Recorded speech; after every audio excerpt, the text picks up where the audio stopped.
Mirë se vini në kanalin tonë Fuqia e Trurit. Sot do të flasim për një nga pyetjet më të rëndësishme në shëndetin e grave. A mund të parandalohet kanceri i gjirit? E vërteta është se nuk ekziston një mënyrë që garanton mbrojtjen 100%, por ajo që dimë sot është se shumë faktorë të cilët të jetesës ndikojnë realisht në rrezik. Disa zakone mund të rrisin atë gradualisht, ndërsa të tjerat mund të ndihmojnë në uljen e tij me kalimin e viteve. Në këtë video do të shohim cilat faktorë ndikojnë në rrezikun për kancer të gjirit, çfarë mund të bëni për ta ulur atë dhe pse zbulimi i hershëm mbetet aq i rëndësishëm sa parandalimi. Para se të vazhdojmë, bëni subscribe që të mos humbesni asnjë video me përmbajtje me vlerë. Mbajtja e peshës trupore nën kontroll. Pesha e tepërt, sidomos pas menopauzës, lidhet me rritje të rrezikut për kancer të gjirit. Kjo ndodh sepse indit jamor ndikon në nivele hormonale të trupit, veçanërisht në estrogen. Kur pesha rritet për një kohë të gjatë, rritet edhe ekspozimi hormonal, dhe kjo mund të ndikojë në zhvillimin e disa llojeve të kancerit të gjirit. Ruajtja e një peshe të balancuar nuk ndikon vetëm në zemër apo diabet, por edhe në shëndetin hormonal. Aktiviteti fizik. Lëvizja e rregullt është një nga faktorët më të rëndësishëm mbrojtës. Aktiviteti fizik ndihmon në kontrollin e peshës, në balancën hormonale dhe në uljen e inflamacionit në trup. Nuk është e nevojshme stërvitje ekstreme, edhe ecja e përditshme, biçikleta apo aktiviteti moderuar mund të ketë ndikim pozitiv kur bëhet vazhdimisht. Kufizimi i alkoolit.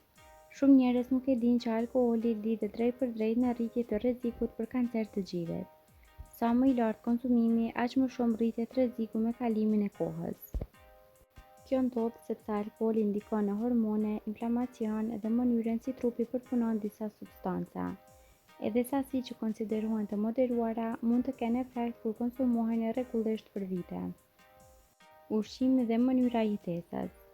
Nuk ekziston një ushqim magjik që parandalon kancerin, por dieta ndikon në shumë procese që lidhen me shëndetin afatgjatë.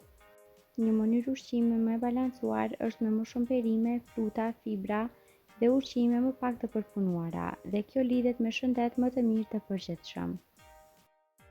Ndërsa duhani, mungesa e gjumit dhe stresi kronik mund të ndikojnë negativisht në organizëm me kalimin e kohës. Ushqyerja me gji dhe faktorët hormonal. Disa studime kanë treguar se ushqyerja me gji mund të lidhet me ulje të rrezikut për kancer të gjirit. Gjithashtu, përdorimi afatgjatë i disa terapive hormonale mund të ndikojë në rrezik tek disa gra.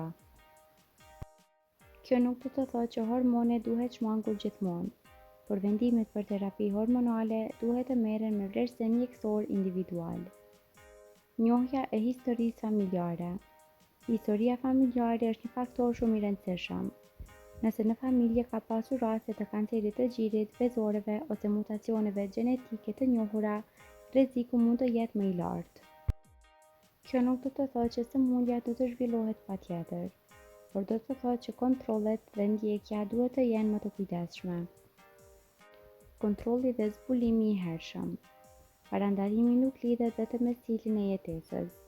Një pjesë shumë e rëndësishme është zbulimi i hershëm.